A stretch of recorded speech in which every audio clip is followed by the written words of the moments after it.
Okay, great. So, good afternoon, everyone. We have people joining in, and we welcome to this digital conference on food. We have our first speaker today, Dr. Leela Mohan PVR. Uh, sir, welcome to the webinar, and we want you to share your knowledge about food for diabetes. Thank you, thanks for the introduction. About yourself also and about me also. Yeah. Good afternoon, everyone. I'm Dr. Leela Mohan here. I'm MD physician. I'm a consultant in Columbia Asia, Motherhood, and Apollo. I have my own center in Bangalore, HSR, that is Padidam Healthcare. So usually I'll be here. Mostly I'll be practicing regarding the diabetes and all the other things.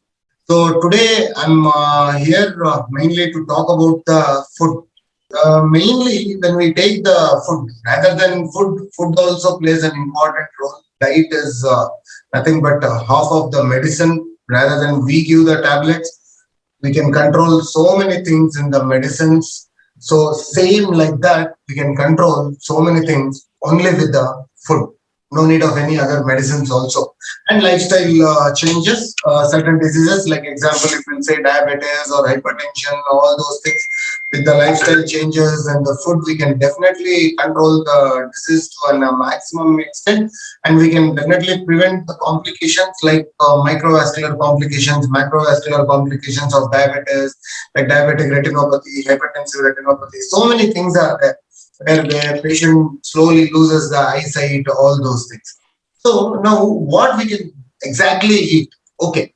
Thus, we can classify the things, like fruits, vegetables, or proteins, grains, and dairy products, certain things.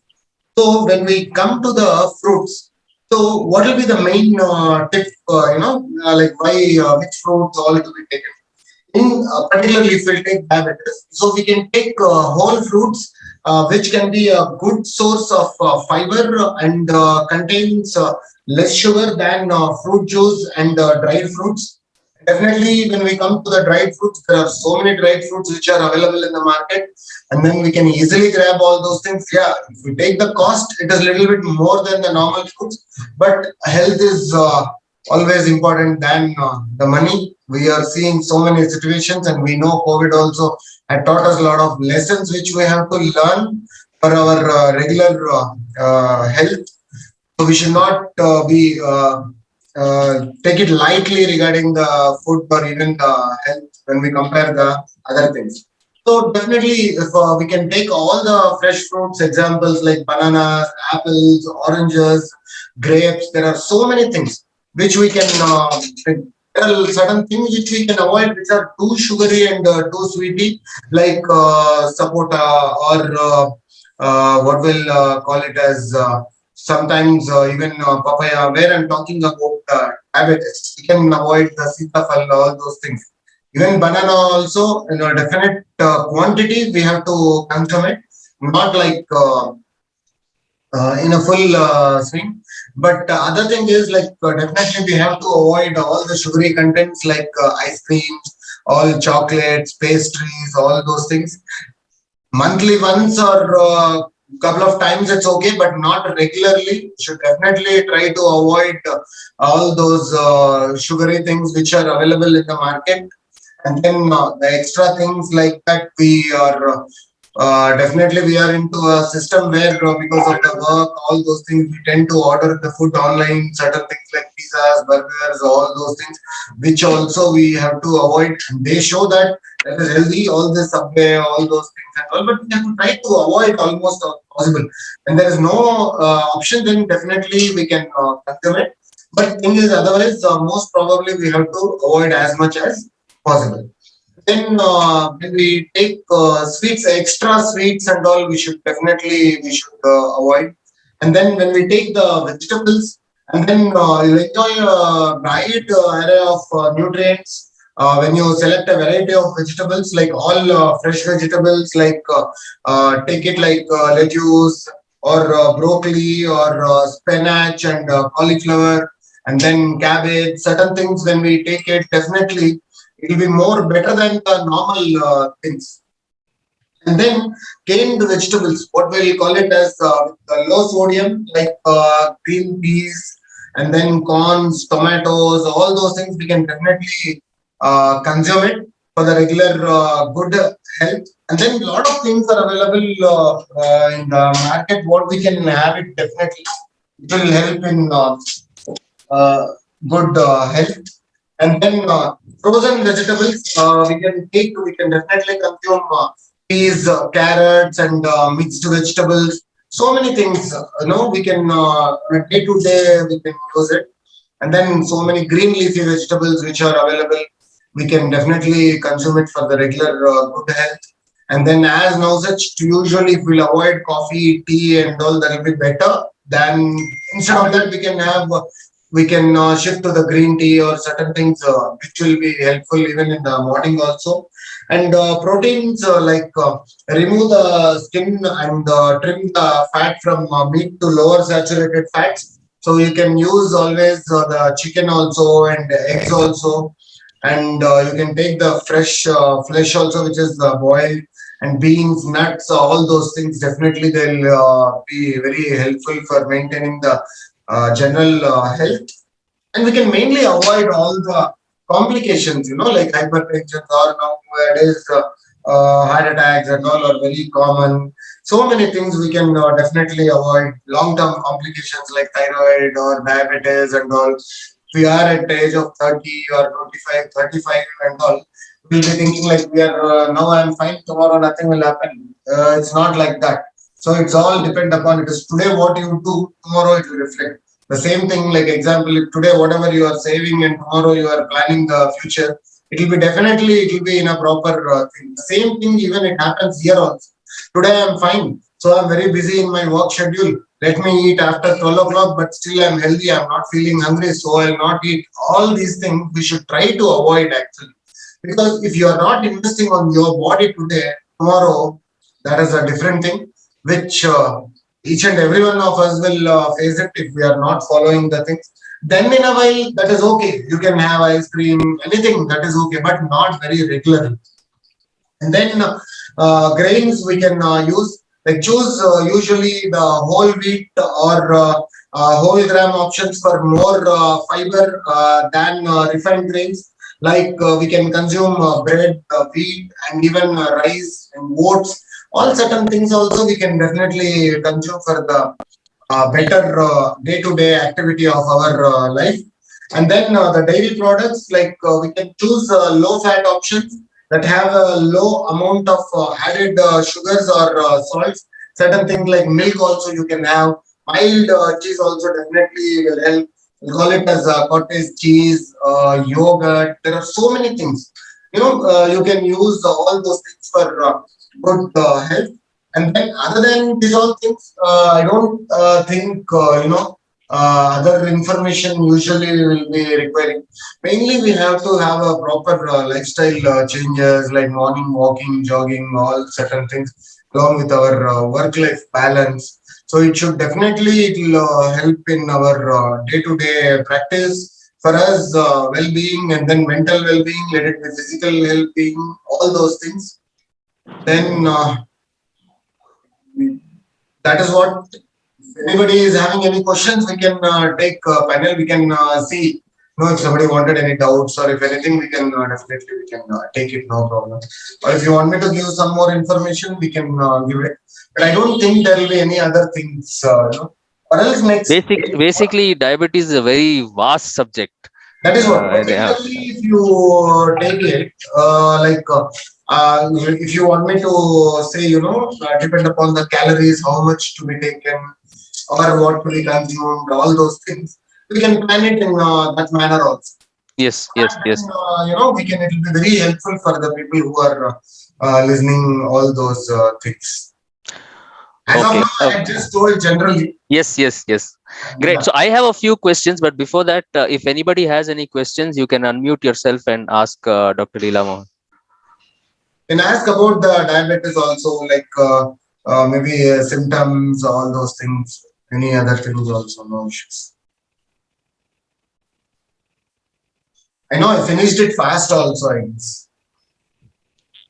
So there's a question on the chat. If I have healthy diet, can I stop my medicine too?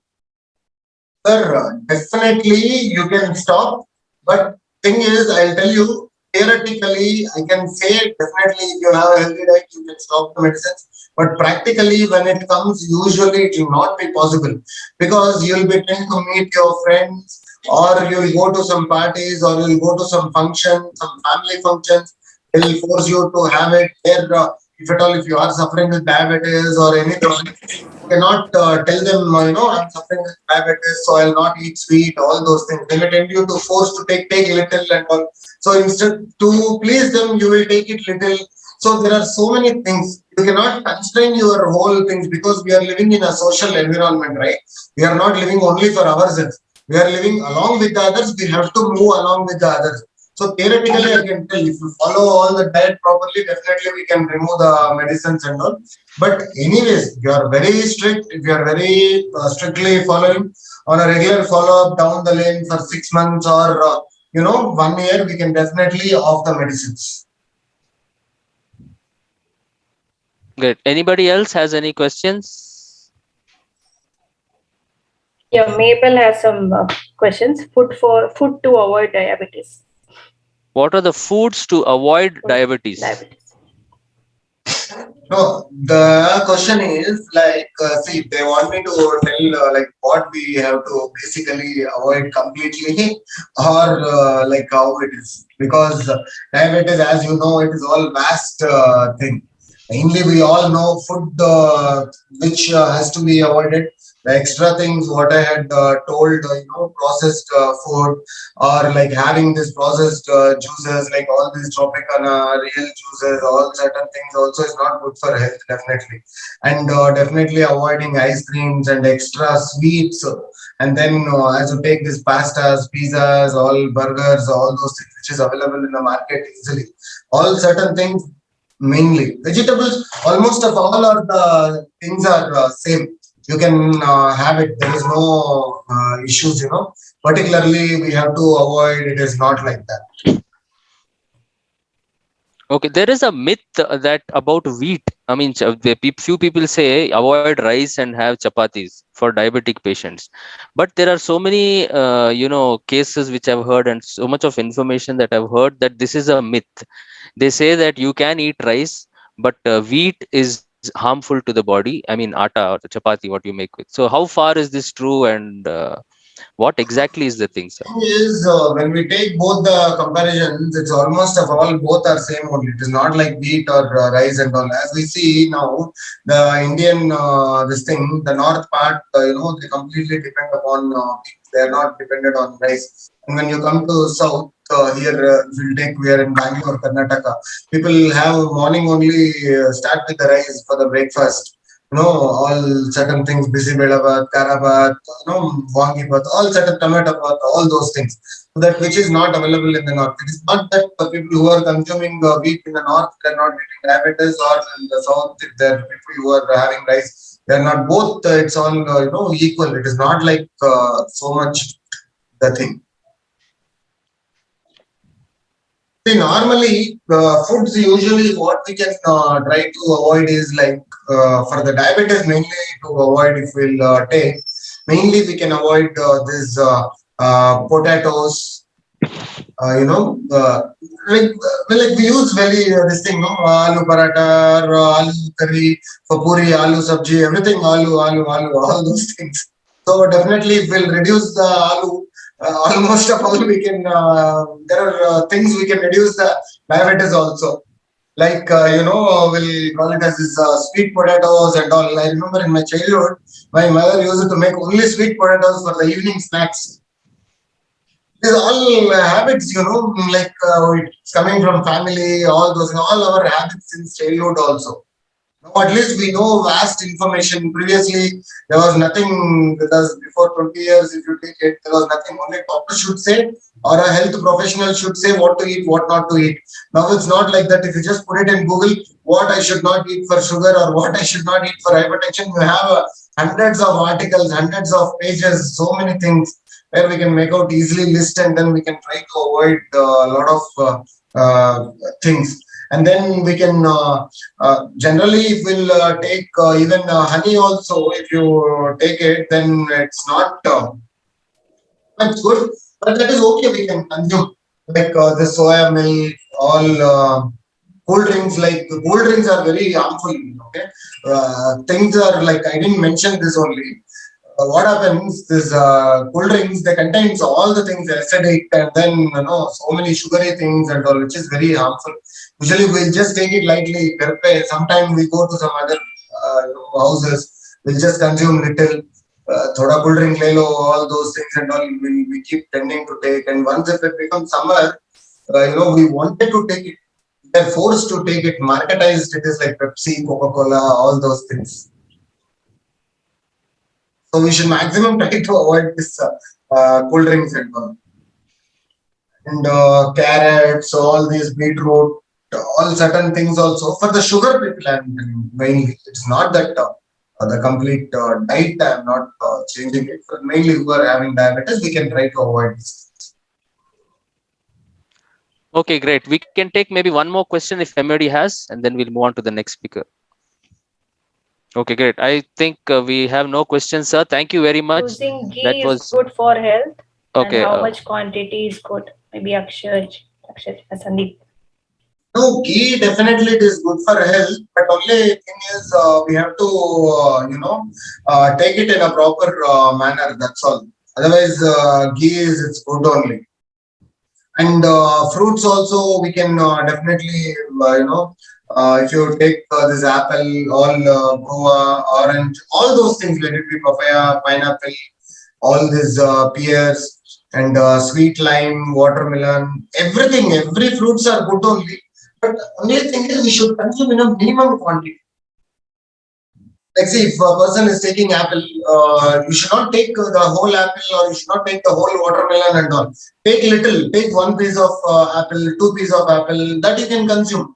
Even banana also usually we tell to the patients not to consume banana if you're having sugar levels are high. Yes. But why we say that is, if we tell them take little, no, they will end up in taking fully. They won't listen. Better than that, if we'll avoid don't take it, then they will definitely not consume.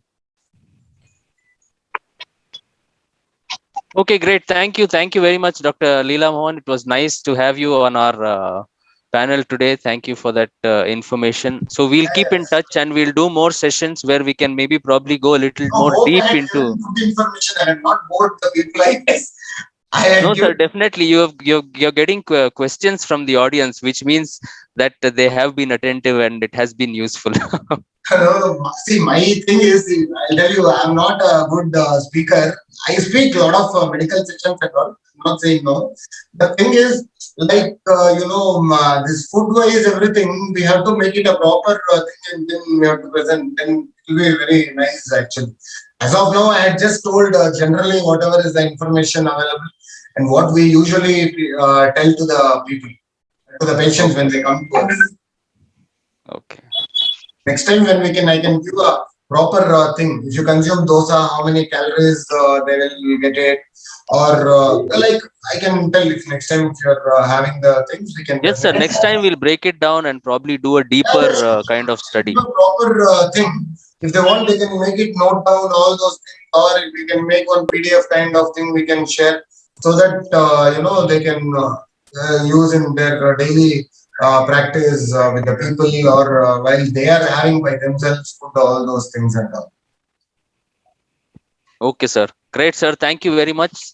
Thank you. And we'll see you again. You can continue to stay, or I don't know, maybe you're in your clinic, you have patients visiting. I have one, two patients, that's okay, no problem. Okay, okay.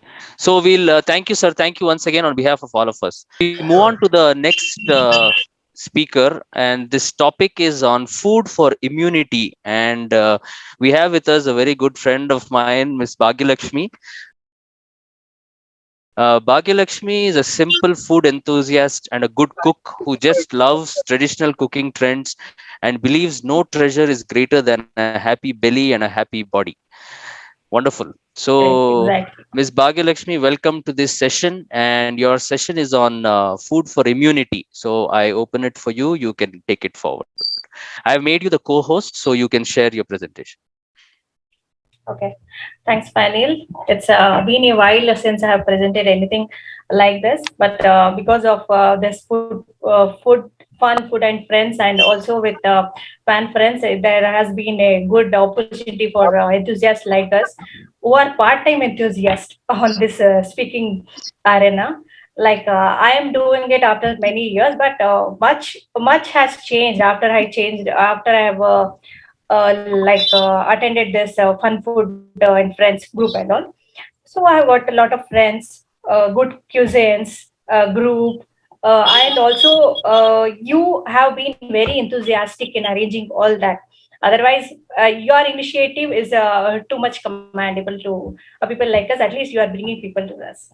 So with that, we have planned it quite a while ago for this. I know during the pandemic also, and thankfully, even we did not see third wave of pandemic. So, otherwise, we would have spoken only about Corona and immunity boosting food for only Corona. That now it has been the air is thin, and the Corona news also is going to be thin. Hope so. It goes well with that.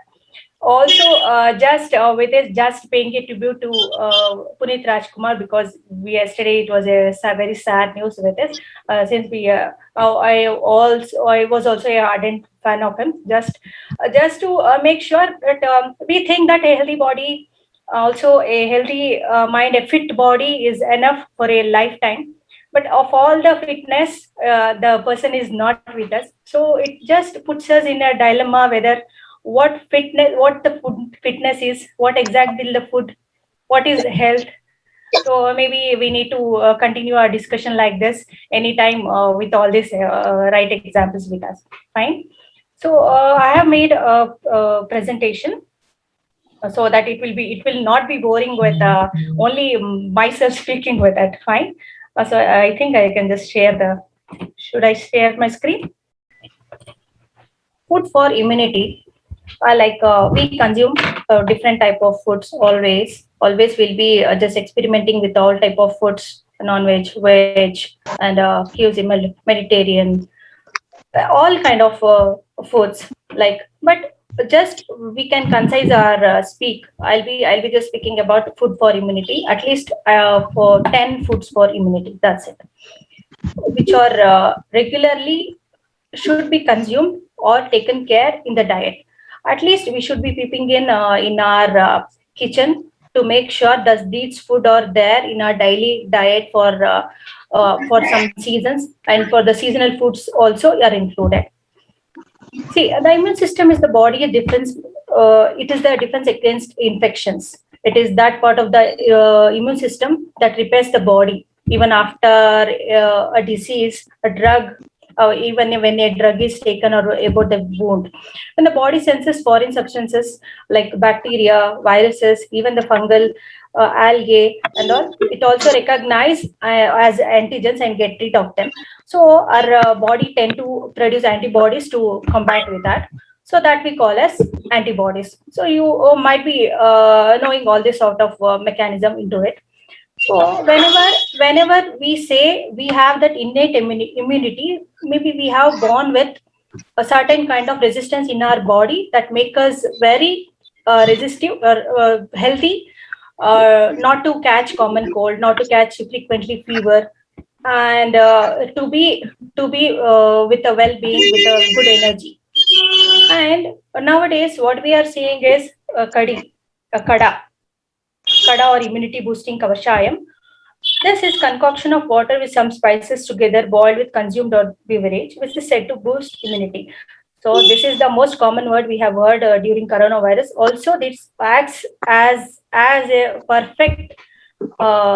food, perfect food or beverage for us to consume for all seasons. Maybe we should be the spices should be changed. That's it.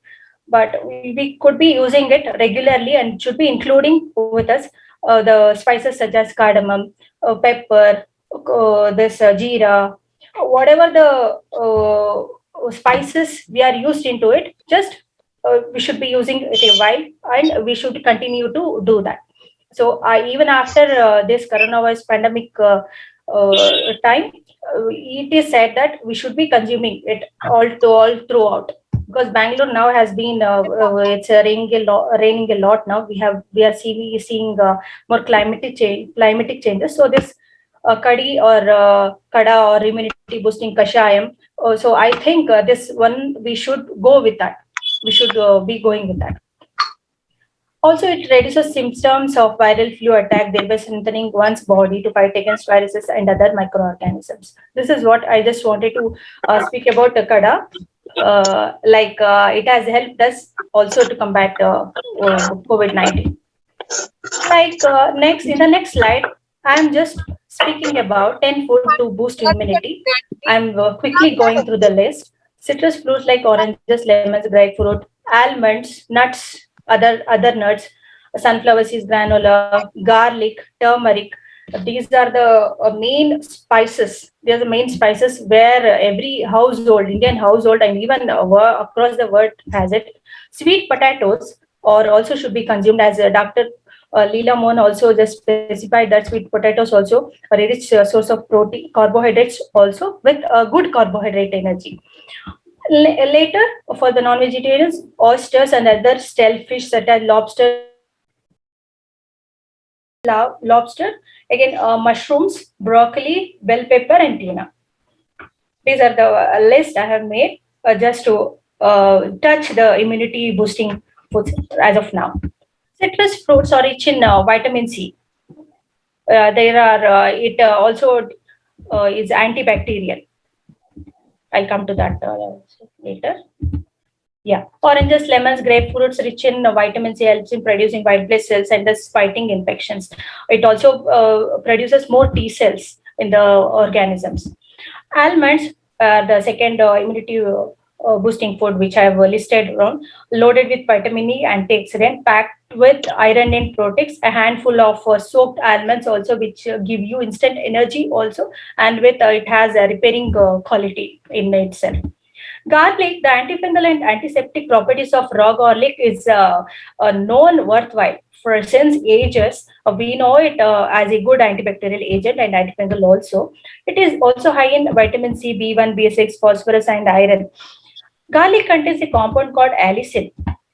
It fights pathogens and repair immune system that's been weakened by some certain drugs. So that main ingredient of the our kada or kashayam is also can be a garlic, which gives a quick relief from the cough and congestion in the lungs, lungs and other area in the body. So again, one more turmeric.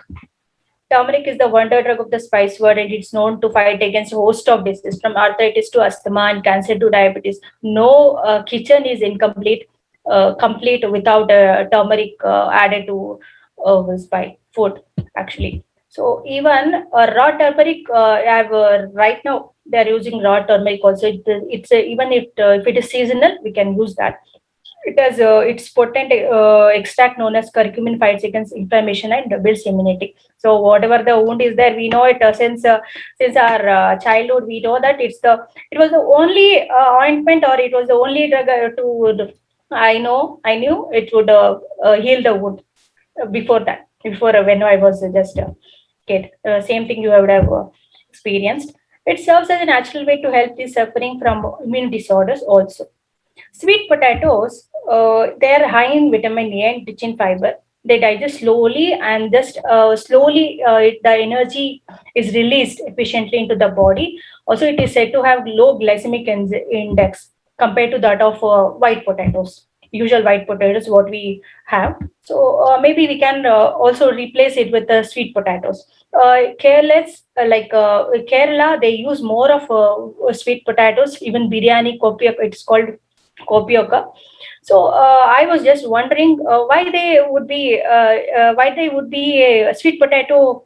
There's sweet potato, and even there's a raw potato, big potato. I just forgot the name. They make every day staple in the winter season. So I have just learned that now. So I think I will be using that in the next time. So oysters are a rich source of zinc. Other source of zinc are shellfish such as lobster, crab, and shrimp. Zinc is needed to to mobilize the T cells in our body. That also builds immunity and builds a strong wall for in our membrane, so that it can fight infection. So zinc also is one of the super rich compound we require, and that should be acquired outside because our body cannot produce zinc within itself. Next, it is mushroom. It is a great source of copper, one more nutrient which is very important for our senses, working of senses. Them, which makes them excellent source to boost our immune system. Copper helps the body to increase the number of, again, this also helps with the T cells. It combats infection. Mushrooms. Broccoli. Most nutrient dense vegetable you can find in this planet. Broccoli contains vitamin K, vitamin E, potassium, and other needed, other nutrients, other macronutrients, micronutrients needed for our body. And it is also useful in GI tract cleansing because it has got lot of dietary fibers which also maintain gut health. That's also related, needed for our metabolism to be active. Bell peppers are rich in vitamin C, new white blood cells. Bell peppers are consumed worldwide. Even if it is not boiled or stir fried, also the nutrients are really good in it. So we can just have as such the raw ones itself. All kinds of bell peppers are said to be good for the immunity boosting energy. Tuna, as you know, it's a very tastier. Also, omega fatty acids, vitamin B6, it provide body with good omega fatty acids. Also, it's one of the best sources of vitamin 6, which is very good for our skin and even the eyesight. So, vitamin B6, this plays a crucial role in building the antibodies as well as regulating inflammation within the body. So, whenever a wound, whenever you come across a wound or injury, it also helps in just building it. Apart from that, I was speaking about zinc. Other sources of zinc are pumpkin seeds, watermelon seeds, which we can just swift it, like which we can use it as a snacks. Lentils and beans usually also have a zinc, but lentils and beans also should be used in a moderate way. Eggs, as we know the benefits of egg. Dark chocolates also can be consumed in moderate sense. Avocado is rich in all the, it is full of nutrients, I can say, as such of broccoli. Dairy products like cheese and milk, again, garlic, sesame seeds. Sesame seeds, when used in winter, that also helps in building, combating bacterial infections also. And with this, I just have concluded my PPT. I've just put in some of the foods which are not very commonly added, but which we can find it very easily around our stores and in our kitchen, so that we can just make a start with our immunity boosting journey with that, so that we can also fight against any of the next flu or next type of virus coming in or attacking our body. Yeah, with this, I wish everyone a very good health and good living with a good right track in right diet and right lifestyle. Yeah. So thank you so much. I think that this has been helpful, or whatever the thing is, or we just had a discussion of common things. So looking forward to for these many kind of topics again. Thank you so much, madam. Great, ma'am. Thank you very much. You can stop the screen sharing now. Sure. Yeah. So, any questions from anybody? Is there a permanent solution for dust allergy, pollen allergy, or anything like that? Yeah, as I have heard, just avoiding it is the best thing, the best option we can do that. Covering ears even is the main important. And right now we are using the mask, which is also avoiding all kind of infection. And even avoidance is the only thing. that even with the pollen grains, with the small pollen grains also just induce more of infections with us. So who are very specific, very allergic to it, better to avoid them. And even with the bed sheets, even the pillow covers should be frequently cleaned. Even what I have observed is we don't wash dupattas also sometimes. So that's a short, that's a really a small thing, but we should be taking care or cleanliness first. That's the only thing. Thank you. Thank you so much. Any more questions? Okay, I have a question. Yeah. Ma'am, who vegetarians don't want to take supplement for vitamin D, what they can have? As I've said, we have many more supplements, like many more macronutrients in the food. We have this mushrooms. Mushrooms, bell peppers also contains much of vitamin D. Just consume it in moderate or in a daily diet. You can just use it. Even just 2 minutes of stir frying is enough. Just to put that. Supplements, I don't think it is only vegetarian. Also, if it's vegetarian, it will be very costlier also, expensive also. Mushrooms, bell peppers, and other list I have given. Yeah, that also has vitamin D in itself.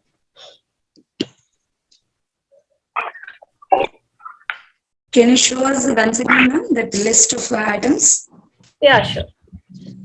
Panel, can I do that? Yeah, yeah, Can please, I share please. later? Yeah. No, please go ahead. No problem. Yeah, sure.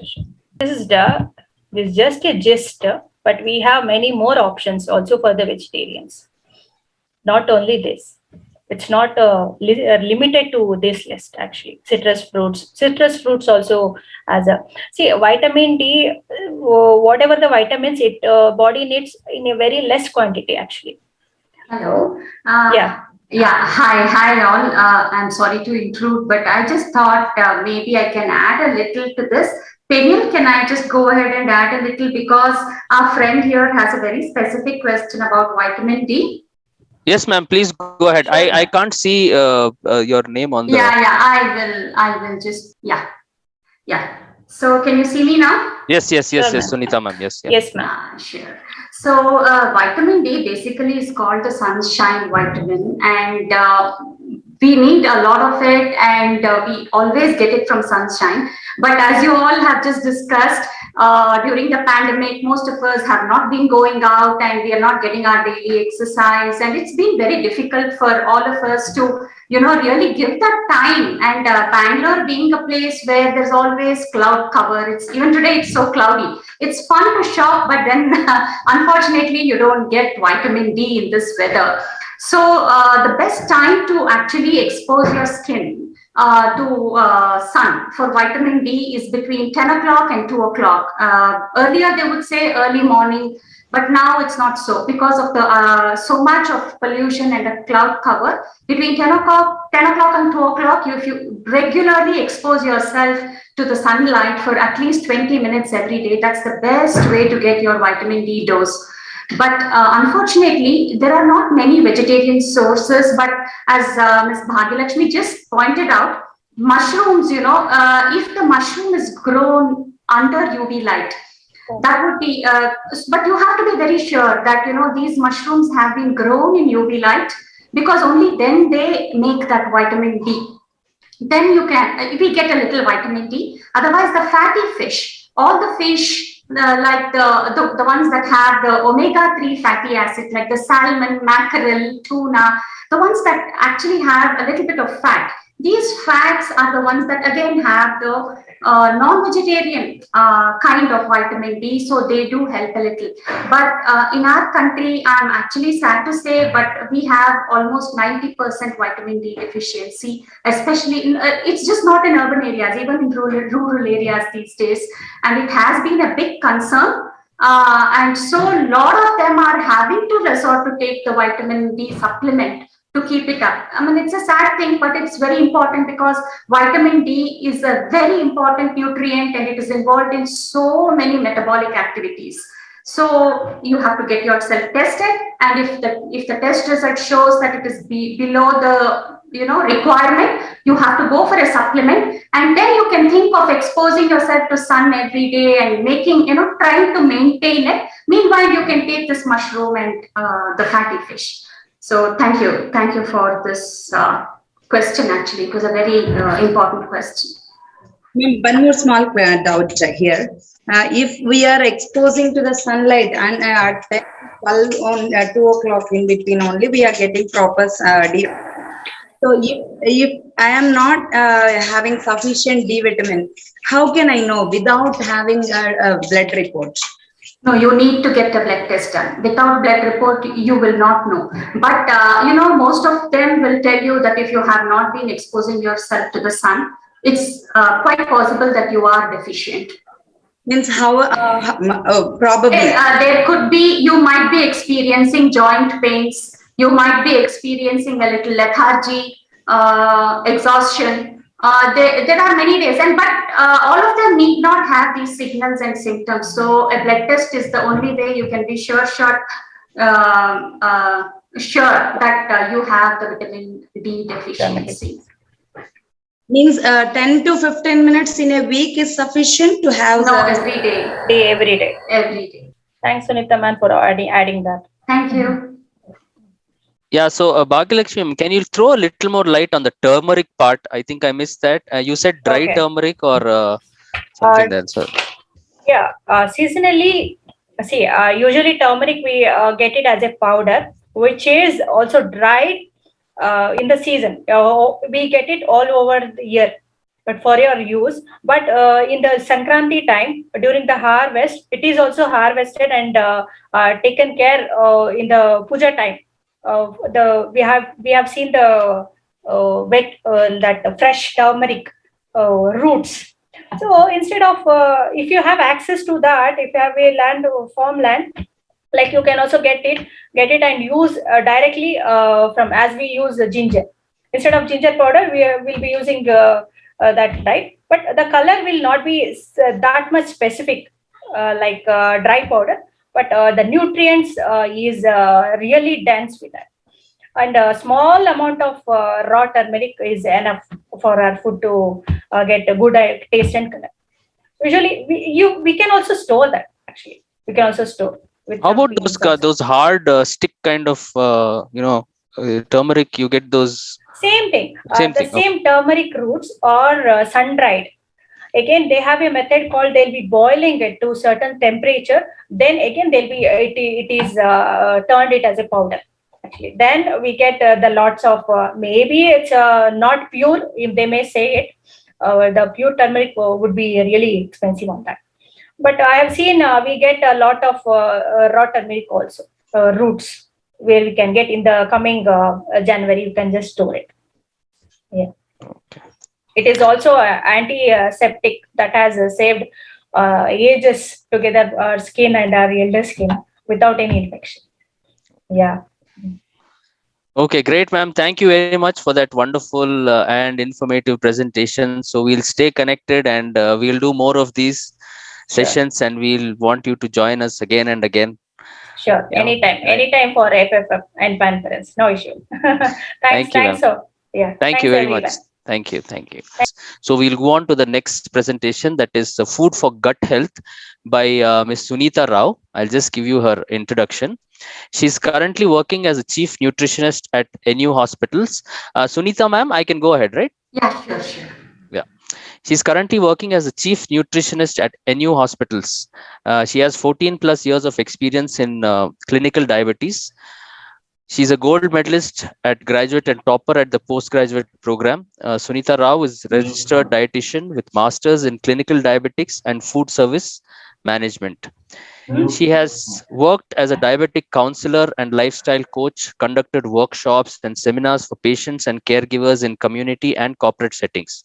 She works with the DMCP program, that is the Divine Mother and Child program, addressing the nutritional concerns of rural pregnant women. In the recent years, she has worked exclusively in the field of renal nutrition, which is her forte.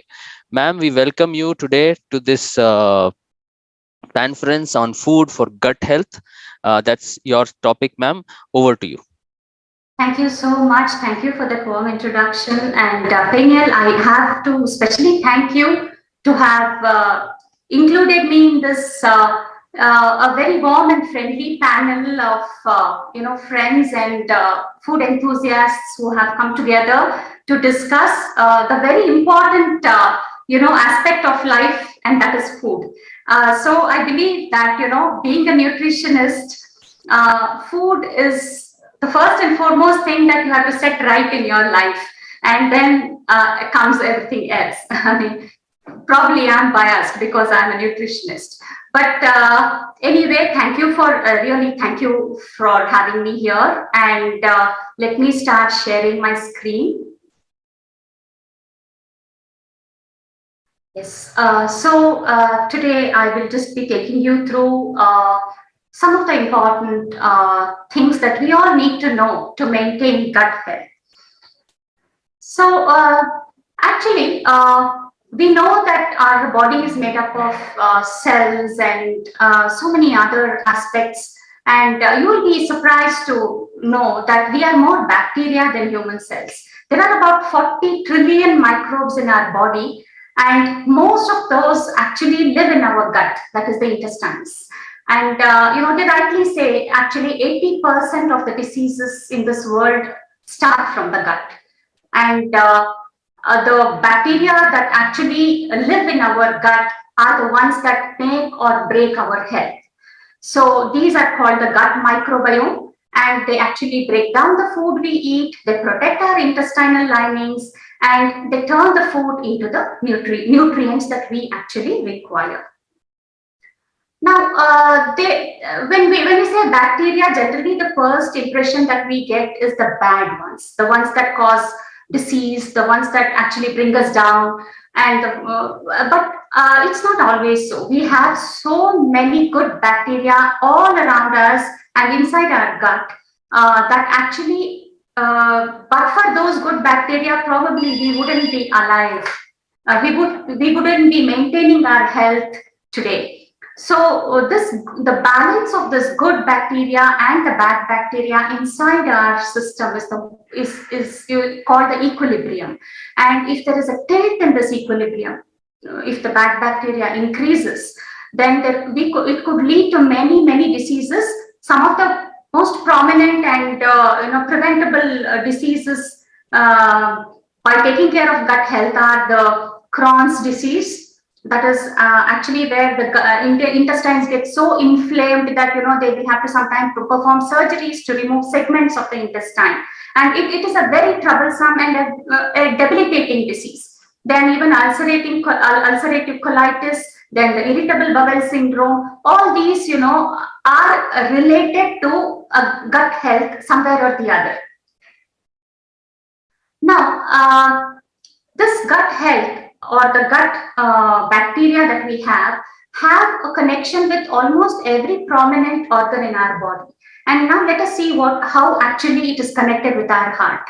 The research now shows that the gut bacteria are actually associated with the atherosclerosis, that is the formation of the fat that gets lodged in our blood vessels and causes strokes and heart attacks. So this atherosclerosis disease actually has its roots in the gut health, because when they saw that certain food, when people consume certain food like red meat or eggs, the gut bacteria inside our intestines converted this food into a certain kind of chemicals, and those chemicals were further converted by our liver into what is called TMAO, TMAO. This TMAO is said to be responsible for the formation of these atherosclerotic plaques inside our blood vessels.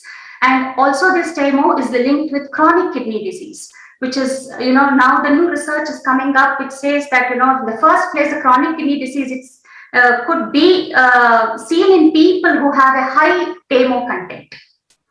And on the other hand, the good news is that food like the olive and the grapeseed oils, these oils have substances called DMB, which is a chemical. And these foods, when taken, they can prevent the bacteria inside our intestine from making this chemical at all. First of all, this TMO is not formed at all. So as a result, it can protect us from atherosclerosis, that is the heart disease. So this is how important, our gut bacteria is. How does it work with the brain? Now we all know that there is a constant talk happening between the gut and the brain, which is actually called the gut-brain axis. And in fact, the gut is called the second brain. There are so many diseases like irritable bowel syndrome and anxiety and other things also linked actually with our gut and rather than the brain. Because there is so much of connection between.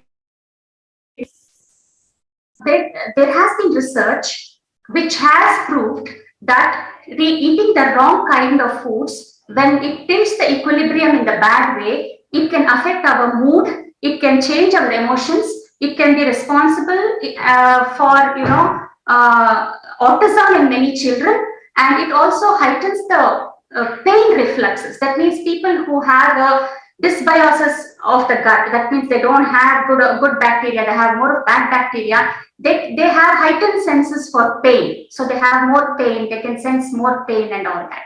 So this again, because of the nerves that are there on the intestines, and they deliver the signals to the brain constantly.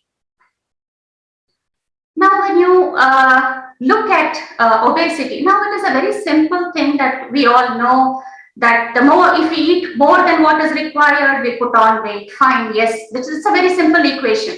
Energy in, energy out has to be balanced to maintain your weight. But there is more to it. It's just not that. Even if you're eating just the same amount of calories that you actually require, but if you eat the wrong kind of foods, in the sense the processed food or the food that is not nutrient rich, these things can actually cause gut dysbiosis, and they can stimulate the hormones that actually tell your body to put on weight. So they will suppress the satiety feeling, they will make you more hungry, they will make you eat more, and ultimately they will lead to obesity. So there are, apart from food, there are so many other things that actually affect our gut microbiome right from our birth. A baby who's born in the normal delivery through the birth canal of the mother has a better gut profile, because when the baby is passing through the normal birth canal, lot of the microbiome that is there in the mother enters into the baby's system, and so the baby is born with that advantage of having the good bacteria already in the gut.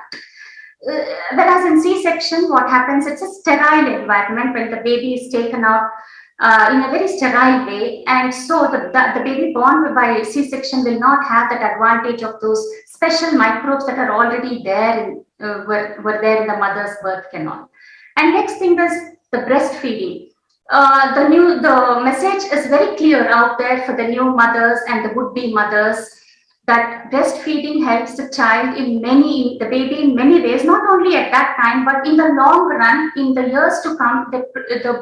Actually, this habit of breastfeeding, even if it is for a very short time, even if it were for lesser number of feeds in a day, if the mother is working, even then, breastfeeding is very important, because it confers that kind of good gut microbiome for the child, which protects the child against so many diseases in the future, and it improves immunity in the child. Then the other thing is the geography or the place where we live. If we live in a very sterile, very clean environment, maybe we will have less gut microbiome. So the area, the locality where we live, the geography and the environment around us matters a lot, and that determines what kind of gut microbiome we have. Apart from food, the other things that actually affect are the drugs, certain medications, and also certain disease conditions. If somebody is suffering from cancer, or somebody is suffering from chronic kidney diseases, any chronic disease for that matter, that could itself alter the gut microbiome of that person. Now let us see Not able to. Okay, yeah. So now let us see the foods that actually matter. Now, when we say probiotics, I think probiotics is synonymous with gut health. I'm sure everybody has come across probiotics and used probiotics in their life. So some of the examples here are the curds, the kimchi. Kimchi is nothing but a fermented pickle kind of a thing that I could equate it to an Indian pickle, you know. So, and then the tempeh, which is actually a fermented soya bean product, then the traditionally made pickles, then the kefir, all these have probiotics. So what are probiotics? They are beneficial bacteria, live bacteria that are present in certain food. And when we ingest that food, when we eat that food, they directly go and lodge in our intestines and cause beneficial effects to us. They suppress the bad bacteria so that the equilibrium again is maintained. So when I talk about these foods, maybe everybody cannot be having all these foods. For example, all of us don't have access to kimchi and tempeh and kefir. It's not necessary. What is it that we get? Like how Bhagyalakshmi said, what is there in our kitchen should rule the whole menu that we plan, basically. So it could be the curds, the buttermilk that we make.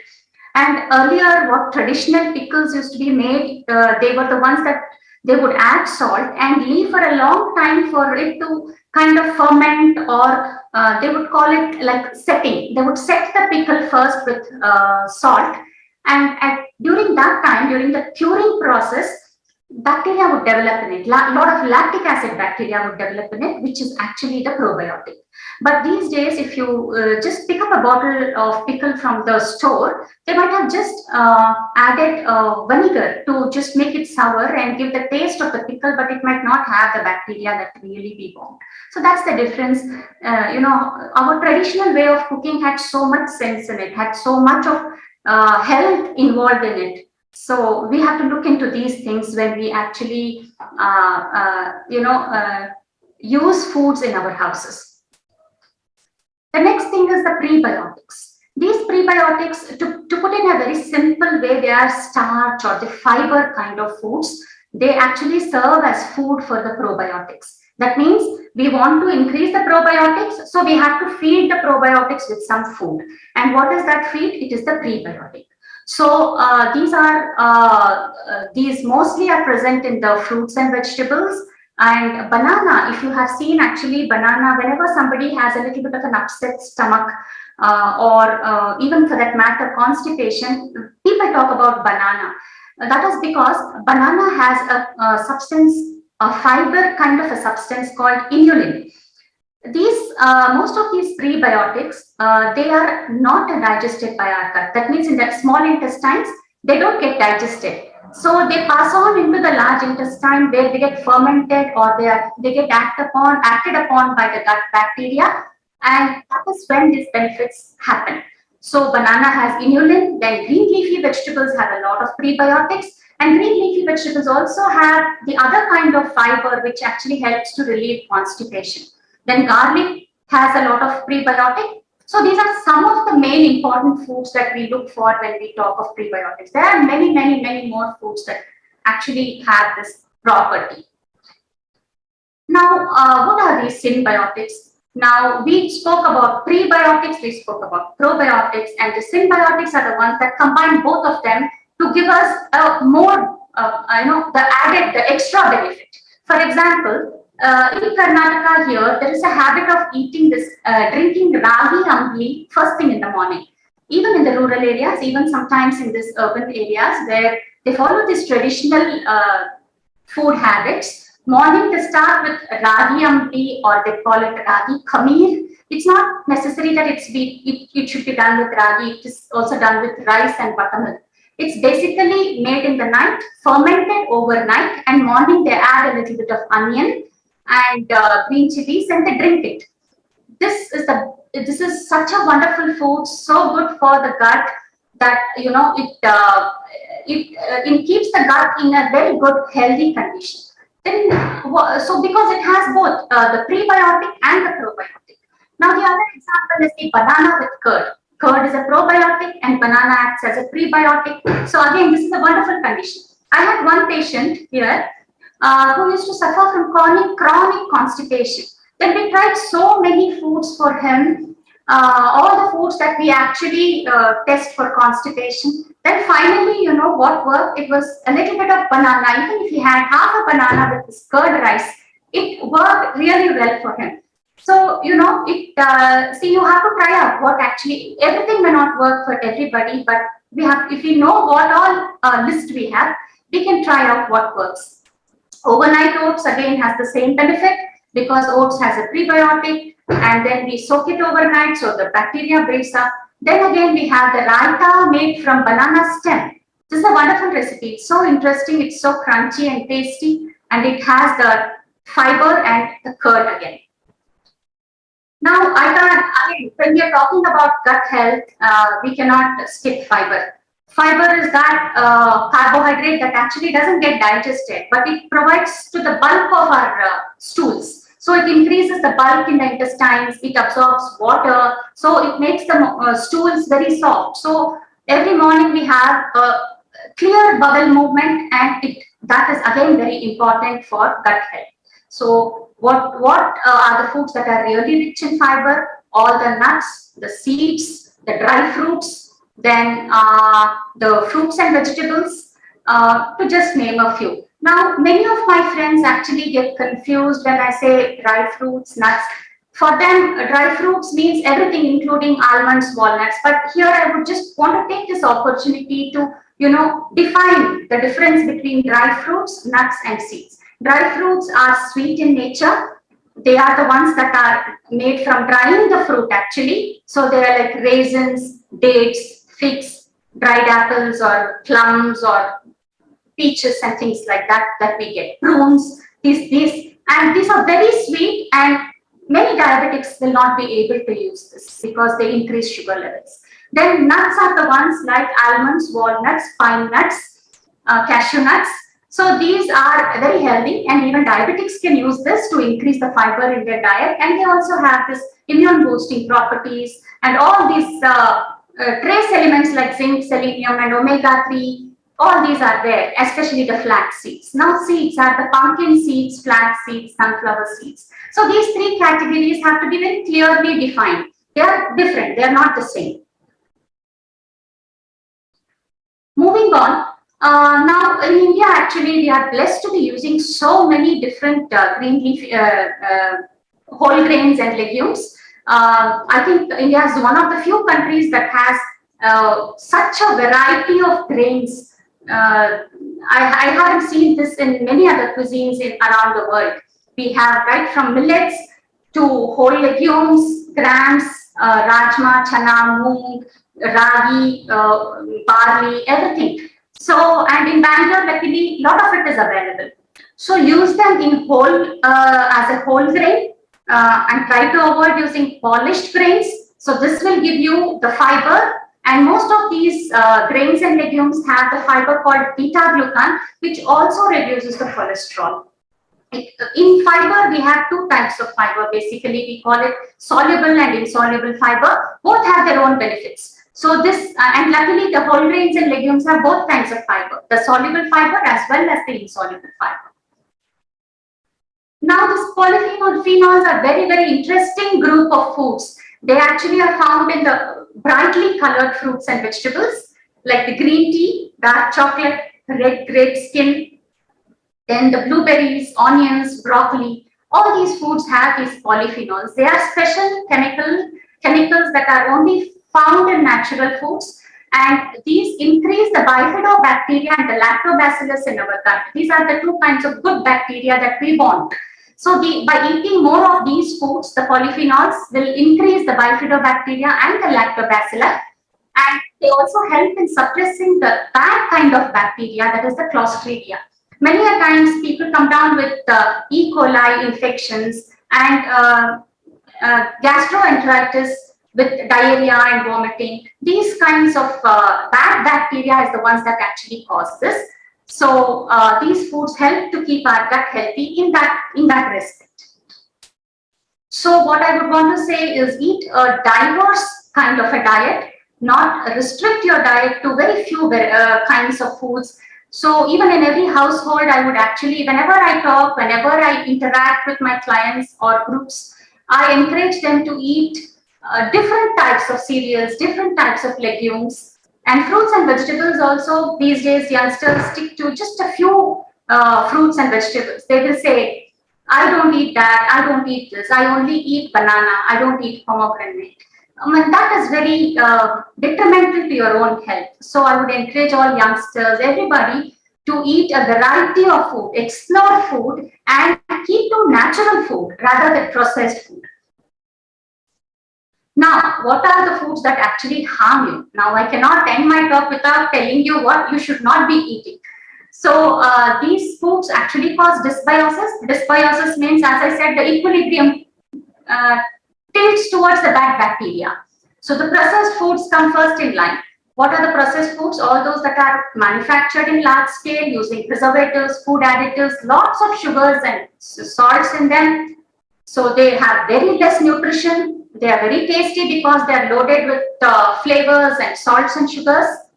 So these cause dysbiosis, and eating them regularly can actually lead you to all these metabolic disorders like hypertension, diabetes, and even cancer.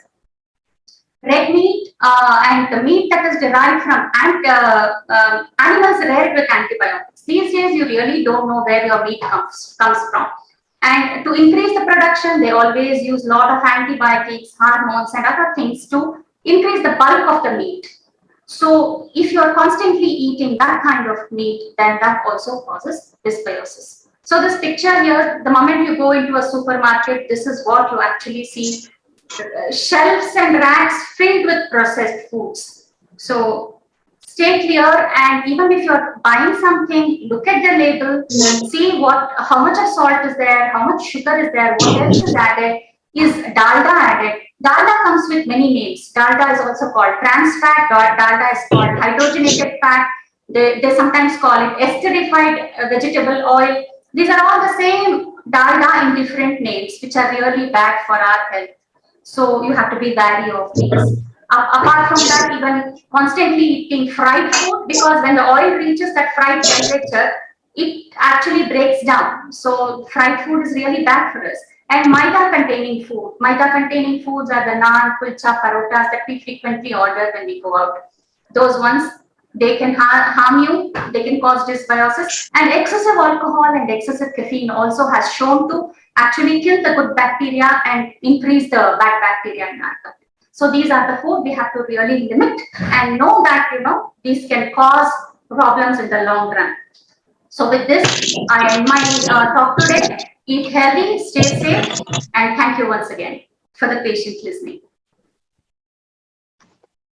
Thank you, ma'am. Thank you very much. That was amazingly informative. I open the forum for questions. You can stop the screen sharing. Yeah, sure. I've asked foods to avoid for uric acid. Yeah. Okay. So basically, uric acid is yet another. Then you have to organize this more often. Yes, ma'am. Sure. So basically, uric acid is yet another discussion altogether. But to give you an answer quickly, red meat and too much processed food and the fizzy drinks like the Pepsi's, should not take the names. All the carbonated beverages are the ones that actually increase your uric acid. And even if you are very obese, if somebody is very obese and has metabolic issues, that could also be the reason for high uric acid. I heard you say something about dals and legumes. Will they increase uric acid? No, in moderate amounts they don't. Because you do require dals and legumes in your daily life to keep your body. Body is like a machine. It requires a minimum amount of protein to run. So you have to eat the dals and legumes even if your uric acid is a little high. That will not cause, that we don't avoid that. But maybe the red meats are the ones that you have to avoid. And even the lean meat you have to eat, like in India, we are not great meat eaters. We eat it like once or twice a week in small portions, then it should be fine. Ma'am, there is this product called Yakult. which is available in the thing. My kids like it very much. I don't know how good is it. What is it exactly? Yakult is not bad. It has a probiotic, which is the Shiroda bacteria it has. It does help, but the only problem is how long will you take it?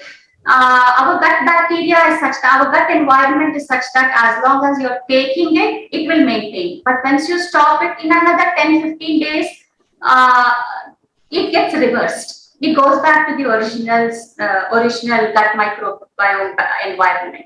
So, and now we cannot say that we will take this product for life, right?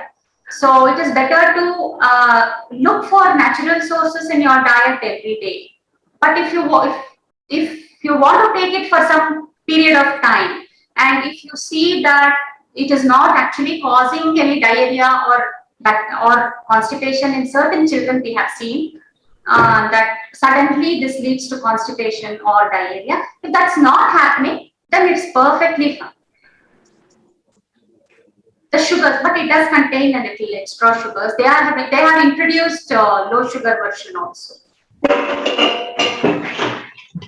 Okay, there's one question from, instead of taking dairy products, can we get probiotics from vegan diet too? We could, as I said, a fermented soya product can give us the probiotics, and pickles made in the traditional way, these can give us the probiotics. So these are two examples I can give right out of the list now. If in general our Indian diet, where we eat idli, dosa, which are fermented products, though actually after cooking the bacteria don't stay alive, but when you like overnight when you ferment the batter, a lot of the byproducts of that bacteria are still there in the batter. So even if we cook it, the beneficial effect of that, those byproducts will be there. Ma'am, how about this one? When we ferment the flour, people will add baking soda, something for cooking dosas and idlis. Is that helpful in the gut level? How it will harm? No, actually, we don't recommend. I wouldn't recommend using the soda to ferment anything.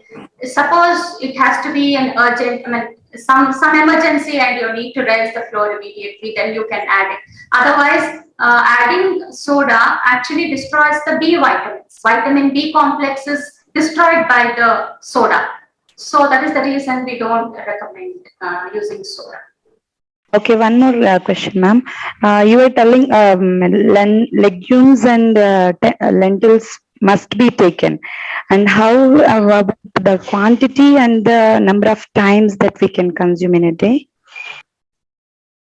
I'm assuming that if you are a South Indian who's eating a regular South Indian meal where we have idli dosa in the morning, or even if you are eating something like a poha where lentil is not there, that's also fine. But in the afternoon we have sambar or dal, and again in the dinner we have sambar or dal. That is the regular quantity that we require. Now, exactly how many grams you require, I wouldn't be able to say that unless, like when we plan diets, what we do is we take the height and weight of the person and then see whether the person is overweight, underweight, or ideal. Then we calculate the protein requirement. And if there is any underlying disease condition for that, we have to modify. And then we plan the diet. But otherwise, I mean, this scenario is not required for everybody. Normally, how much a South Indian meal gives you in terms of dal and lentil is fine. And if you eat more, if you don't have any other disease conditions, even then it is fine. Okay, we'll take one more last question. I have it here on the chat box. Is it true we have to eat rice within 2-3 hours of cooking? No. Microbes start developing the moment we cook and finish. So in that terms, yes, the longer you keep the rice, the more microbes may develop. But then if I can ask you a question. We actually keep the rice, ferment the rice overnight and drink it as the khameer and the, the drink that I just mentioned, the ragi ambli and things, rice ambli. So this question doesn't come into effect in that case, but that is a very healthy food actually. So it depends on why you are asking this question. If you're every day, if you want to consume fresh food, yes, fine. But otherwise, I think it doesn't really matter. Technically, it doesn't really matter. Okay, ma'am. Thank you. Thank you very much. Thank you. Thank you very much for joining us today. That was super informative, and we will stay connected and do more of these as you also suggested. Yeah. So thank you once again on behalf of all of us. We will definitely keep in mind whatever you have told us, and if you can share the presentation later, maybe I can share it with all of them. Okay, great. So we'll move on to our next session. Our next session is a very important session, which is on sleep, food for sleep. And we have with us Dr. Rajeshwari Doshi. She's a homeopathic physician. She's an acupuncturist and a nutritionist. So this particular topic is, something that people have been facing. Many of the people I know also have a lot of problem, including me. So, ma'am, welcome to this session. Thank you for agreeing to speak. And over to you to give us a presentation or talk about food for sleep. Yes. Thank you for giving me this opportunity. So, but before speaking about food, let us understand about sleep. What is this? What happens when we are sleeping and how it is happening? Okay, so sleep is essential for the rest and repair of our body. The sleep is controlled by a circadian rhythm, that is our body's biological clock. And it is, what is a body's biological clock? It is a natural process which regulates our sleep and wake cycle. So hormones are secreted.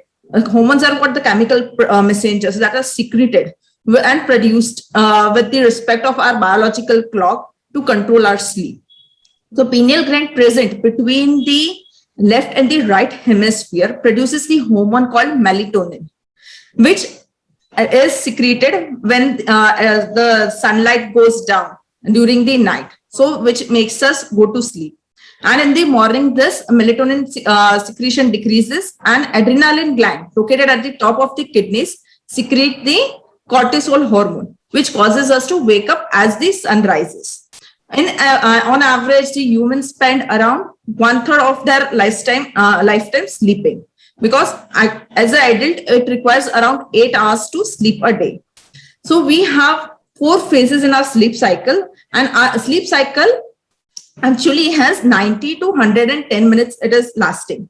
Okay, so there are 4 phases in this 90 to 110 minutes. The first phase is where we sleep very lightly and we constantly drift in and out of our conscious state easily. Second phase is where our body, brain functions slows down, but there are short bursts of activities in there. And third and fourth stage is the stage of the deep sleep phase. And in the fourth phase, we have dreams. So this 4 stages happens within 90 to 110 minutes. Okay, and after this phase 4 completes, or in the sleep cycle, we again sleep light before the new cycle begins. So this is what happens when we go to sleep. Okay, so lack of sleep has shown very negative effect on quality of life. It has increased the risk of hypertension, cardiovascular disease, diabetes, depression, obesity, and also it causes dangerous things like increasing the risk of accidents. Okay, so it is important to maintain a good sleep. So for food, which kind of food is important to improve the quality of sleep? First is tryptophan-rich food, such as milk and milk products, nuts, seeds, banana, honeys, which help in promoting sleep. So what is a tryptophan? Tryptophan is a type of amino acid. Okay, this amino acid actually helps in making hormones like melatonin and serotonin. Okay, so what does melatonin do? Melatonin actually regulates our sleep and wake cycle. Okay, and it is melatonin hormone is actually very sensitive to light. Okay, so when light decreases, we go to sleep. When light increases, we wake up. and serotonin that regulates our appetite, our sleep, our moods. Mood swings and moods are regulated by the serotonin and pain. So if you have proper amount of tryptophan in your diet, and tryptophan is an essential amino acid, so you have to obtain it from the diet. Our body cannot make it. So make sure to eat those tryptophan rich food. Milk products, nuts, seeds, banana and honey are some examples of it.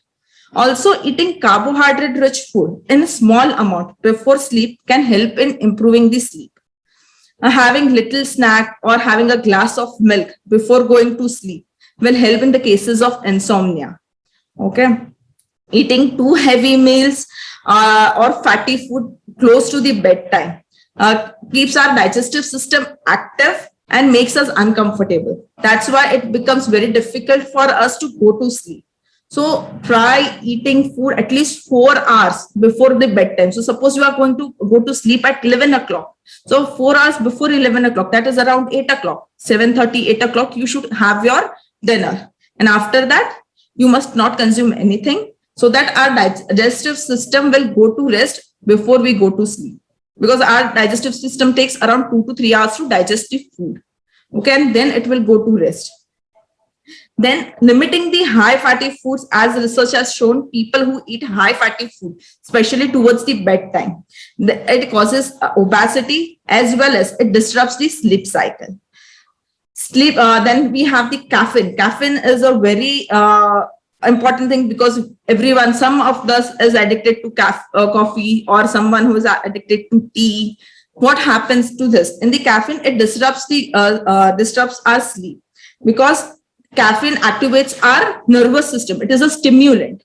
So what does it do? It activates our nervous system. It makes us to fall difficult to sleep.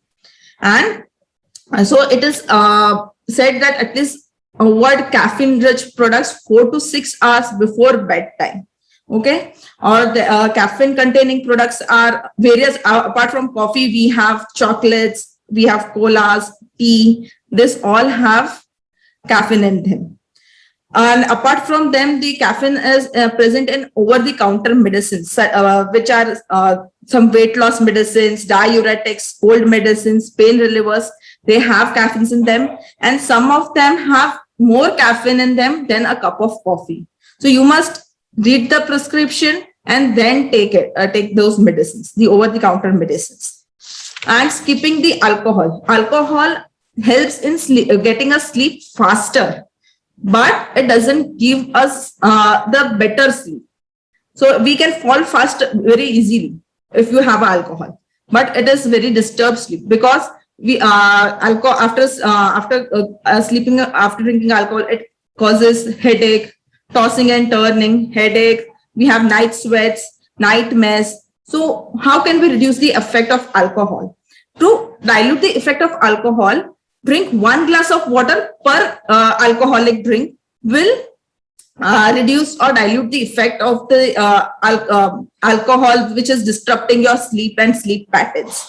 Or better is to avoid the alcohol 4 to 6 hours before bedtime. And the amount of alcohol, it must be 1 to 2 drinks per day, not more than that. If someone who is consuming more than that, it is not only damaging your sleep patterns, but also causing gastric as well as liver disorders. Okay, cirrhosis of liver, fatty liver are very common alcoholic conditions. So one must actually try to avoid alcohol as much as possible. Then avoiding spicy food, because spicy food leads to heartburn, and heartburn causes disturbance in sleep. So first, do not eat late at night. Do not eat spicy food when close to the bedtime, and keep a gap of 4 to 6 hours. That is important. Then don't smoke. Smoking before bedtime, when in the middle when you wake up, because someone who has stressful life, they wake up in the middle of night. So don't smoke in that, because nicotine present in this smoke or in the cigarette, it is a stimulant and it has same effect as caffeine. It will activate your nervous system. So you will have very difficulty in sleeping back. Try avoiding it, and if possible, try quitting the smoke, because it doesn't only disrupt your sleep but also affects your lung. because all the smoke which you inhale gets deposited in the lungs, in the alveoli of the lungs, which causes difficulty in gaseous exchange and later on.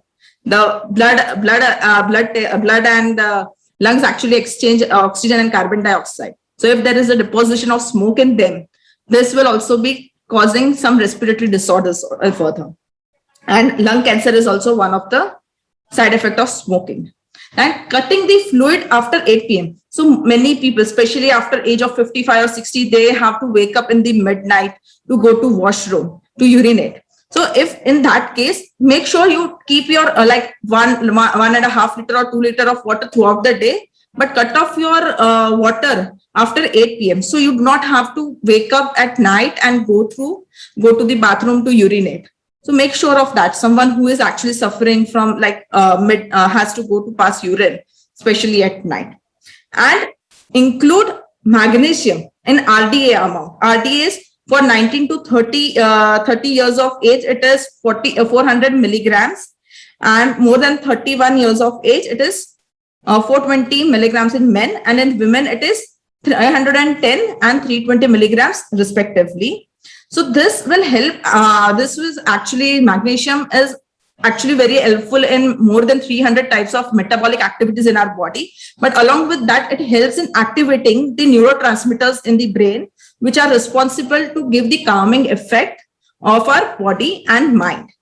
Okay, so this is also important to include the right amount of magnesium. Okay, RDA recommended. Do not take it too much or do not take it too less, because taking anything in too much is harmful to your health.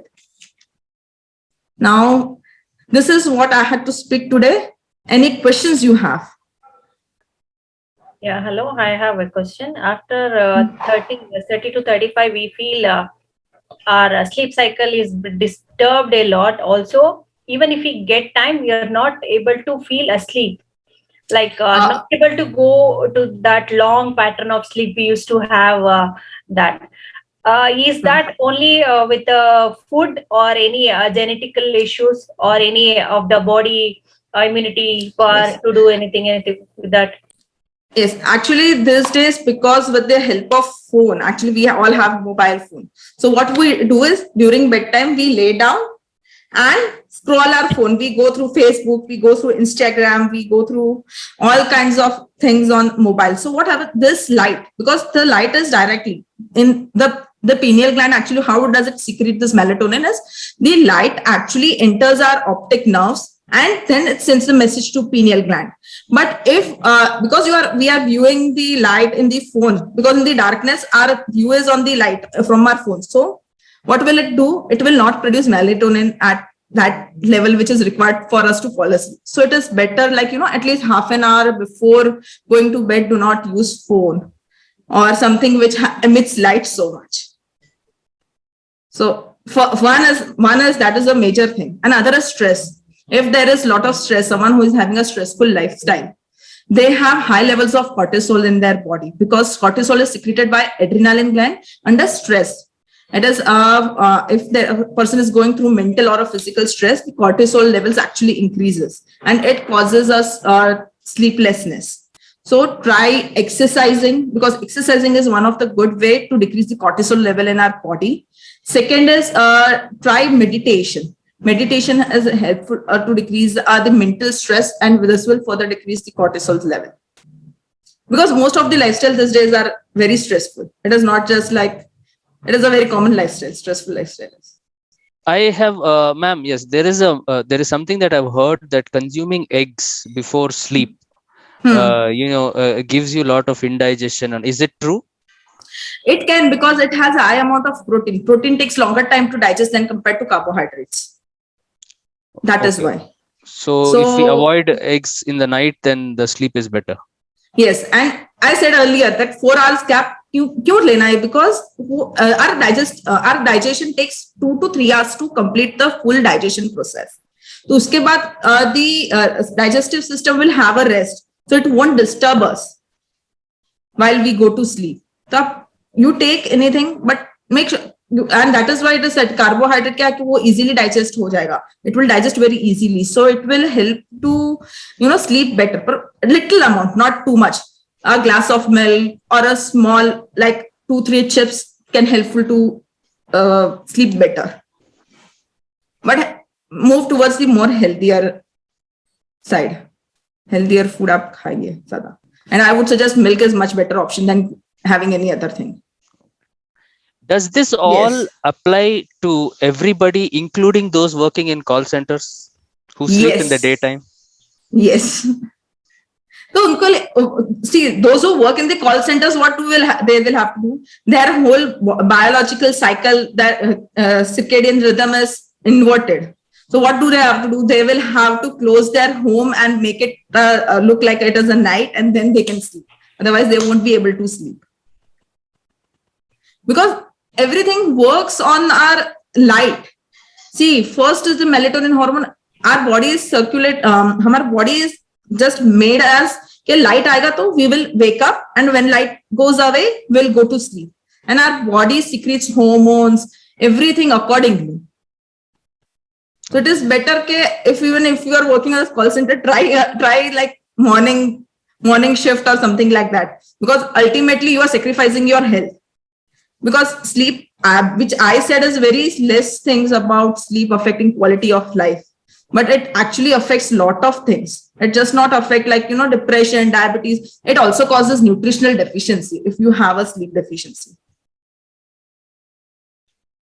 I think we should have a separate session for the call center people who sleep in the day. And people who can't probably, leave their job. They can't shift to day jobs. Yes, they have to continue in the night. So they will have to manage their biological clock again, and they have to make a surrounding, like when they go to sleep, they make sure that everything is dark in their room so they can sleep better. Because everything is controlled with the help of light, sunlight, because from our ancestors, our body has been trained with the help of sunlight because before we didn't have electricity. I think in India, past 70 years back, we didn't have this much of electricity in every part of the country, right? So our body has been trained according to the sunlight, and we are just trying to change it by keeping ourselves awake till 1 o'clock, 2 o'clock at night, continuously scrolling in our phones, working at night. So we are just changing whole of our biological cycle. So that is why we are having too many chronic diseases these days.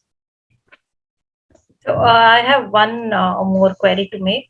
Like, what is the sleep hours for a usual 3-year baby and a 8-year baby? Because nowadays we are not seeing much of sleep with them.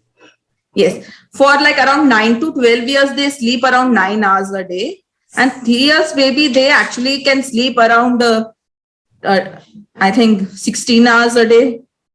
They can sleep that much because they don't have any work, right? So they can actually sleep like 16 hours a day. In the beginning, they will be sleeping out of, like in the infancy, they sleep around 20 hours a day, right? Infancy, the first year of their birth. Correct. And slowly it decreases to like 20 to 17, 16. It will decrease slowly. And after 5 years of age, 9 hours a day. Okay, if those hours are not met, they are sleep deficient, right? Yes, they are sleep deficient. But also with this, actually, we have a problem in, like, we have ADHD, the attention deficit hyperactivity disorder. So in those cases, the children won't sleep so easily. So you have to even go through those things also, see if they are having any kind of ADHD or anything like that. Yeah, should be monitored. Thank you so much. Yeah. Okay, great. Okay, ma'am, thank you very much for that presentation. And yeah, if we got a lot of knowledge, and we'll keep in touch, and we'll have more sessions like this, because as I was saying, we should have separate sessions because some people are forced to, Yes, not everybody can sleep at at one particular time. These were rules which were framed before. Now the world has become difficult. You need to adjust according to the thing. So we need to prepare ourselves and design ourselves according to the situation. So we need to just make our environment those ways that our body can adapt and make ourselves healthy. Yes. And nutrition actually plays a very important role in sleep also. having good amount of vegetables, like 50% of your diet must contain vegetables. So it will be very helpful in that, because they have phytonutrients and many other micronutrients in them, which help us to sleep better. Okay. Okay, ma'am. Great. So thank you very much. Before we close down, we have a special guest here, Miss Mahalakshmi, I think so, who is a yoga expert. So I just thought we'll just take some insights from her also about food and yoga. Ma'am, can you hear me? Yes, sir. Yes, Anil. Yeah. So I just, since this is something on food, I thought you can just talk to us and tell us, like maybe if I want to start yoga, what is the food that I need to keep in mind? Because I have no control over what I eat, and I'm sure many people also don't. So if I want to start yoga or get into a good health path, what are yoga, especially since you're a yoga expert, what is the food that I need to keep in mind? Just give us a small share something very something useful for us. Yoga is all together. You are making, our madams, Bhagyalakshmi madam, Sunita madam, and Rajalakshmi madam, everyone has taken care of the male part, isn't it? Where it comes to absorption part, how much you are eating should be taken into the body properly, right? That can be taken care by yoga practices. And I wanted to just touch all the madams, whoever talked now. One Bhagyalakshmi ma'am was telling about all the immune level boosting things which are all to be taken. And our Sunita ma'am was talking about all these things whichever are to be considered in a nutritionist way. Yes, whatever these people have told, this comes into yoga in a pattern like 4 parts that are ahara, vihara, vyavahara, and vichara. All these 4 directions are very important for each and every human being to make themselves more fruitful into their successful life. So if it is the case, we are talking about ahara and vihara, vichara, and vyavahara, which we do, how we think, and which we perform. All these things also comes into very important role. All these points, whichever last Rajalakshmi ma'am was talking about, all this melatonin, cortisol hormones releasing, all these control how it is happening. When you come to this point of view, yoga is the one where you are getting direction of hormone release into your body. At that time of sleep, 10 o'clock, I should go to sleep. If that is the case, my mind has to release the melatonin. If not, I cannot. So how it can be happen? In a systematic way, when you are training your mind through yogic practices. Even nowadays, as ma'am was telling, we are not able to control our screen time until we go to bed. I will not excuse myself even if I am not wrong, correct? Each one of us. You may be working in IT or you are in household works, not matters, but each one of us are stuck into screen time, correct?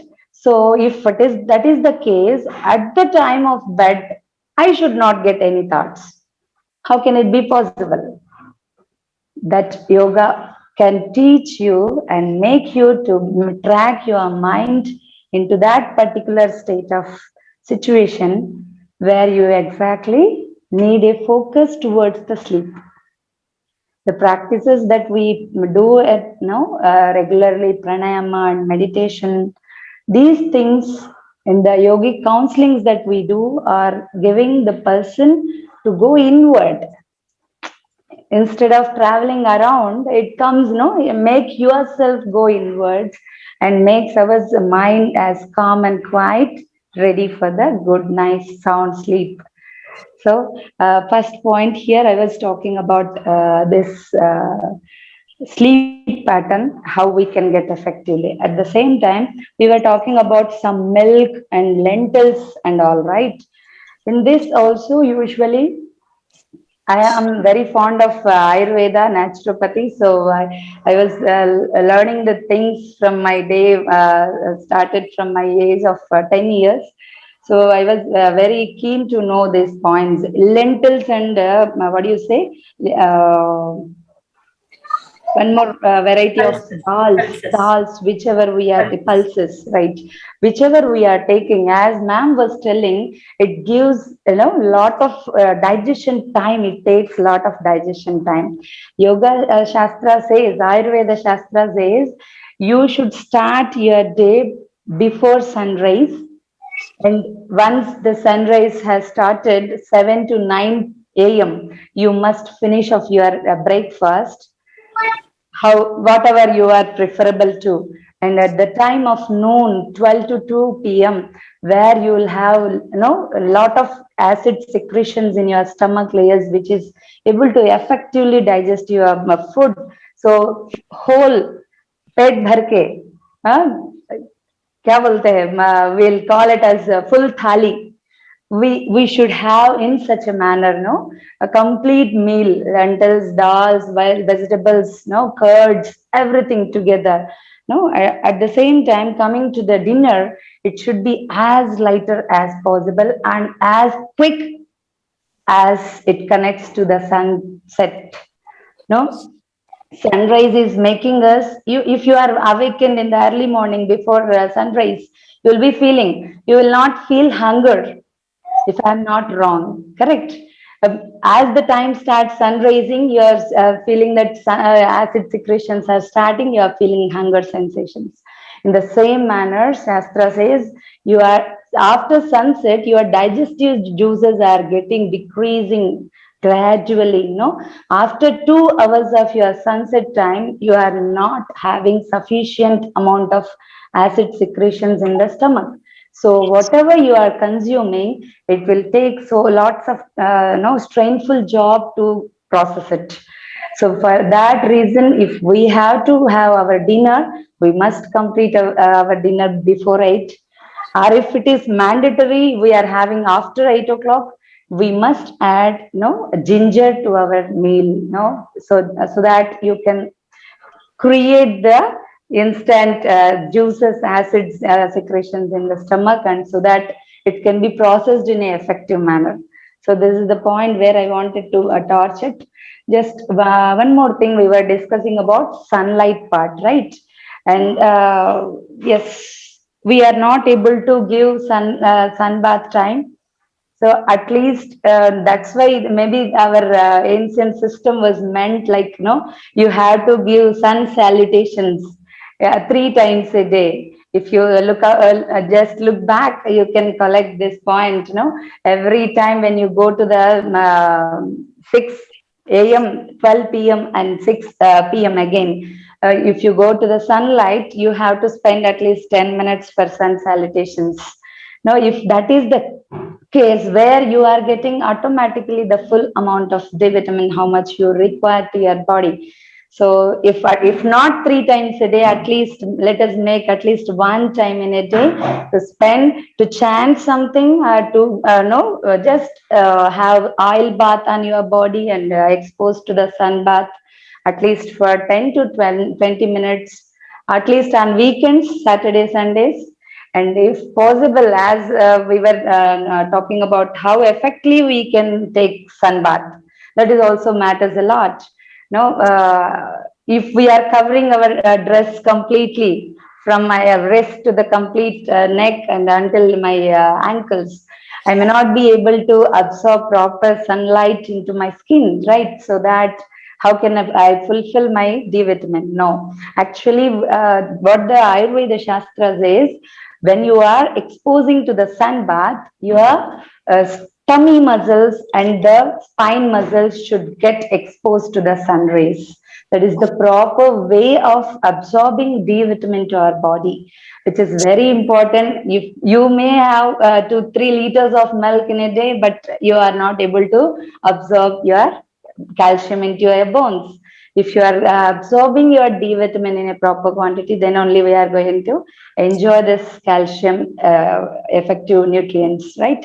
So if that is the case, sari is the first thing that we have to recollect. Our culture is completely based on our health and nutrients only. So if you are wearing a sari, lady, if she is exposing to sun, automatically the tummy muscles and back muscles will be exposing to sunbath. So obviously they are going to effectively absorb the D vitamin to their bones. So this is the way that we can have much effective sunbath. Yes, yoga. One more time, I wanted to recollect this dopamine hormone and cortisol hormone, melatonin hormones. These are all very, very effective hormones which are making a big role in our day-to-day life. But in order to secrete them in a regulated manner, yes, yogic practices are gifting you in a effective manner. Obviously, if you want to be as melatonin hormone releasing, you should be having a smile on your face. You should feel happy. Usually after 20s or after 30s, we may hardly smile at 30 times a day, correct? So, but if you see to the kid may be smiling more than 100 times or 200 times in a day. Because, so what happens when you smile? The dopamine hormone releases from your mind. The yoga practices says have smile on your face always. So that practice comes, you are tuning yourself towards this, you'll feel a lot of positive push towards your work when you are having a little bit smile, gentle smile on your face. A gentle smile, you need not to show your teeth. It is a yogic practice. It's a deeper yoga. We are not able to sense it. You yourself feel that energy when you smile on your face. You may be at serious work, but try to make out. And lot of mudras and a lot of practices which are gifting us a very good health in part of menstruation times, delivery times. I wanted to focus on this diabetes and thyroid imbalances. All these ways, why it happens, we are not knowing, and in order to regulate it, we are not having such a great knowledge to us. If you enter into yogic practices, yes, you are aware of all these things, and you are able to manage them, in a better way than you are going for towards. I am not just away from the enemy to doctors, but I wanted to say, Dr. Vaidyo Narayana Hari. I always respect doctors, but in fact, to say what happens nowadays, it becoming like even cough and cold, let us run. Let's have tablet. What is this? Where your immune system is band baj ja raha hai, na? So let us focus. When you are into this yogic path, you will find your ways, lot many ways are there to empower your strength and good health, even back pain, neck pain. Whereas it's a very common thing that every human being is capturing with. Even kids, if I want to tell, even 6-7 years of kids, they don't have consciousness on their screen time and their posture also. Obviously, what happens? The posture imbalance makes lot of imbalance in their circulation, pranic flow. So definitely they are improvising their all the disorders, neck and shoulder disorders, isn't it? So these are all about today's yogic introduction, sir. Thank you. Great, ma'am. Thank you. Thank you very much. That was an added feature for us, but very informative. I just wanted to ask you about that the ginger part that you said. If you are forced to eat your dinner after 8, Yeah. you said to add ginger. So can you throw a little light on that? Yes, sir. You can add this ginger into your recipes directly if you can. Otherwise, you can have a like a decoction after meal. After 1 hour of your meal, the best way to have the decoction is after 1 hour of your meal. You can have a cup of ginger. Just with hot water, boil with hot water, and if you want to add to the taste, you can add what do you say, jaggery or else honey if you want. Otherwise, plain you can have and make your digestive system more effective. Okay, Am I okay, clear? correct. Yes, yes, ma'am. Yes, ma'am. Does anybody else have? We'll take one more question. We have actually crossed our time limit, but still we'll take one more question if anybody has, and then we'll end the session. Yeah, it is. When is the best time to start and practice yoga? And Yeah. duration? Very good question, ma'am. Actually, Yoga Shastra says you have to practice it on empty stomach. That is the best time. Empty stomach means after you are bowel free. That is the best time to practice it. But if not possible, like housewives will be busy in the early morning if they are not having time. Best time is after meal, at least 4 hours gap. If you had a party meal, at least 5 hours gap. If you have a lunch, heavy lunch, you can have 4 hours gap. If you had breakfast, at least 2 to 3 hours of gap. Then you can have other practice of yogasanas and pranayamas. Yes.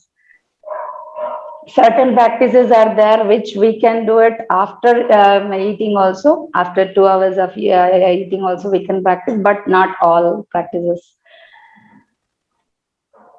Yes, anything else, sir? Great, ma'am. That's it. Thank you very much. Thank you so much. It was wonderful having all of you here.